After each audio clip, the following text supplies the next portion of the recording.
concept of New Game Plus has been a pretty popular addition to most games in recent years, but there's one problem with this kind of content, and that's the fun of playing with your high-level gear doesn't always last very long. This is why some games out there try to lure you back in with something extra, a whole new part of the story for you to experience, or perhaps a special game mode that completely flips certain mechanics on their head. These aren't just simple gimmicks that'll keep you entertained for a moment or two. The following games will make you feel as if you're starting a whole new game after finishing the main story. I'm Jess from WhatCulture, and here are 10 things you unlock after finishing video games that make you want to keep playing.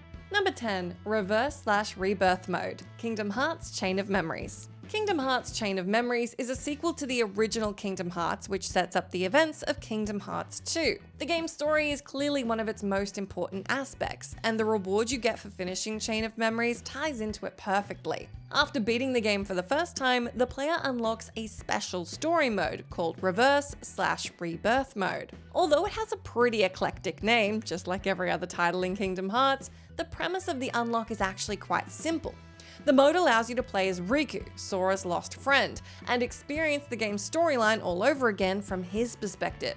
The mode is surprisingly detailed, and the fact that it perfectly parallels the events of the main game makes for a really interesting experience that adds more depth and context to your previous journey. On top of that, Riku comes with his own set of abilities and mechanics to keep the combat fresh. Nowadays, you could easily picture something like this being DLC, but Chain of Memories allows you to play this mode for free if you get through Sora's side of things first.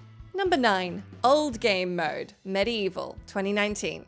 Medieval is one of the more charming PS1 classics, with a fantastically spooky setting and an adorably bony protagonist, Sir Daniel Fortesque. The game's 2019 remake does a good job of recreating the magic of the original, but if for some reason you feel like it just doesn't scratch your nostalgia spot properly, the game's awesome post-game mode has you covered. After you beat the remake for the first time, a new option will appear in the main menu, simply called Old Game. As soon as you click it, you'll be welcomed by the familiar sound of the PlayStation 1 startup screen, and then immediately put into the original version of Medieval, complete with polygonal graphics and the nightmare-fueled face of Zarok the Sorcerer in the intro.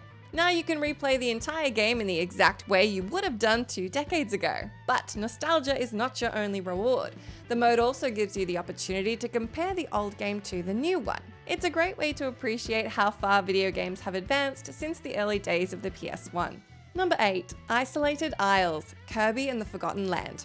The post-apocalyptic world of Kirby and the Forgotten Land is not the only post thing the game does well. It also has a pretty fun and oddly in-depth post-game mode. After beating the final boss of the game, Leongar, Kirby and his friend get sucked into an alternate, bizarro version of their world, which includes harder versions of all the levels from the base game. This adds a ton of fun new challenges on its own, but just in case you needed more, all the bosses from the base game get significantly stronger too.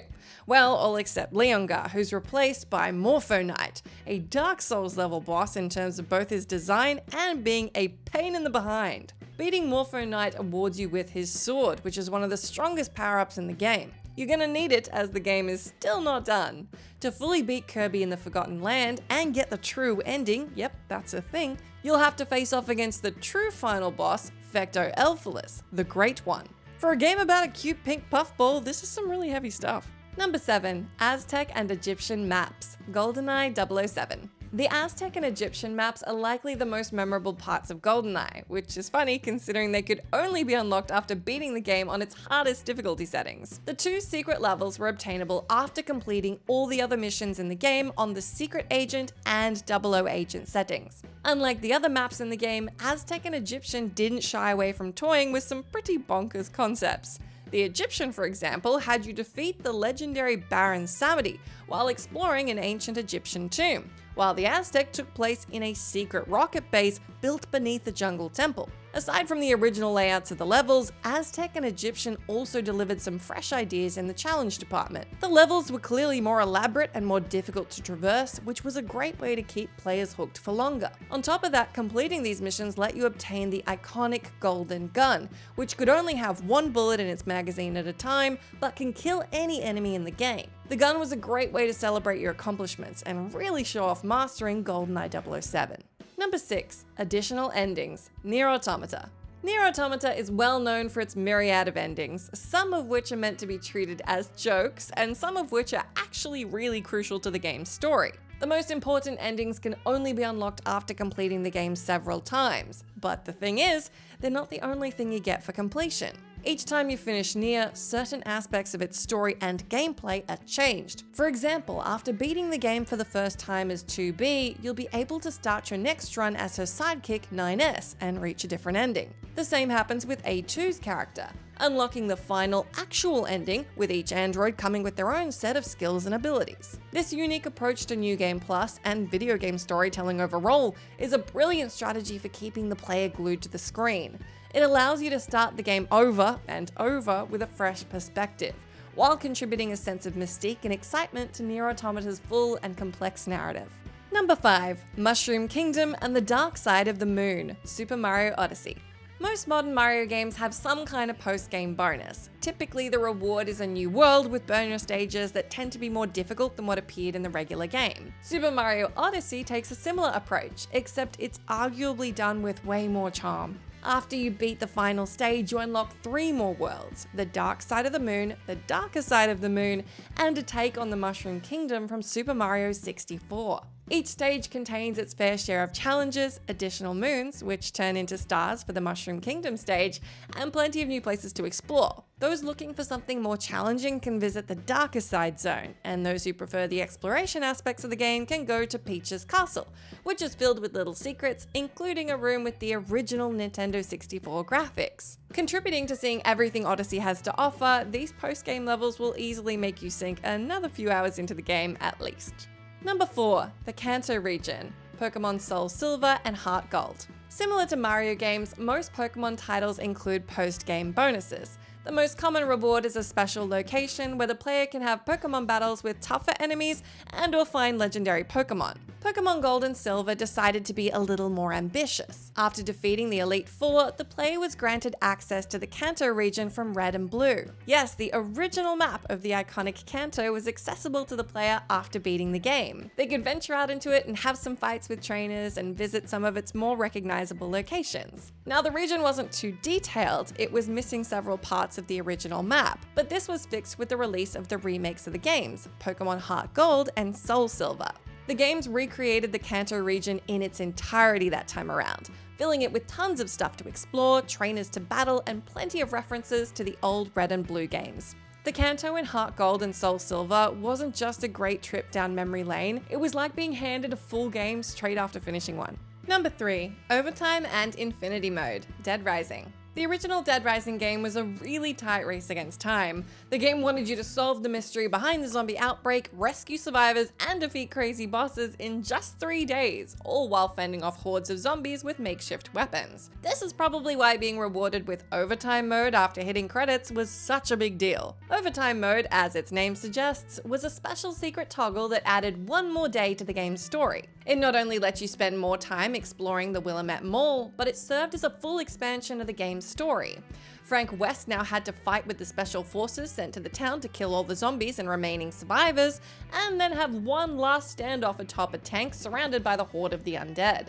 The best part of this reward, however, was that after beating Overtime mode, the player was awarded with Infinity Mode, which let you play without any time limits, catching up on any objects or NPC interactions you had to miss until that point.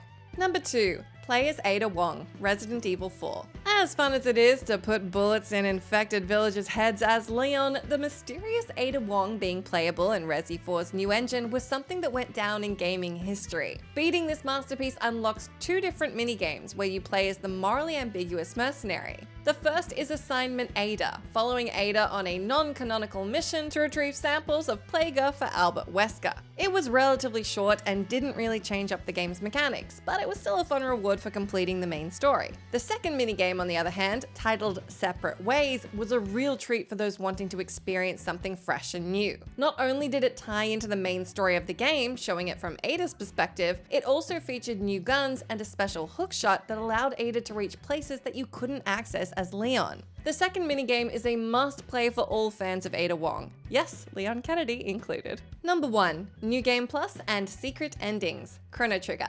Although Chrono Trigger wasn't the first game with the New Game Plus mechanic, it was the first to actually call that type of reward New Game Plus. It was also, and continues to be, one of the most inventive titles when it comes to utilizing this mechanic. Aside from the standard reward in the form of retaining all your skills and equipment, Chrono Trigger used its New Game Plus mode to allow the player to access additional endings, including secret endings that couldn't be attained without beating the game first. For example, the Frog ending, where Frog ends up becoming Miles' ancestor, that could only be achieved through New Game Plus, and endings like the Legendary Developer ending, which was much easier to get with all your abilities unlocked. Chrono Trigger's New Game Plus is a classic, setting a great example for other games on how to use their post-game rewards creatively. That's the end of our list, but let me know down in that comment box if you can think of more examples of awesome things that made you want to keep playing games after you were done with them. As always, I've been Jess from WhatCulture. Thank you so much for hanging out with me. If you're liking, come say hi to me on my Twitter account where I'm @JessMcDonnell, but make sure you stay tuned to us here for plenty more great gaming lists.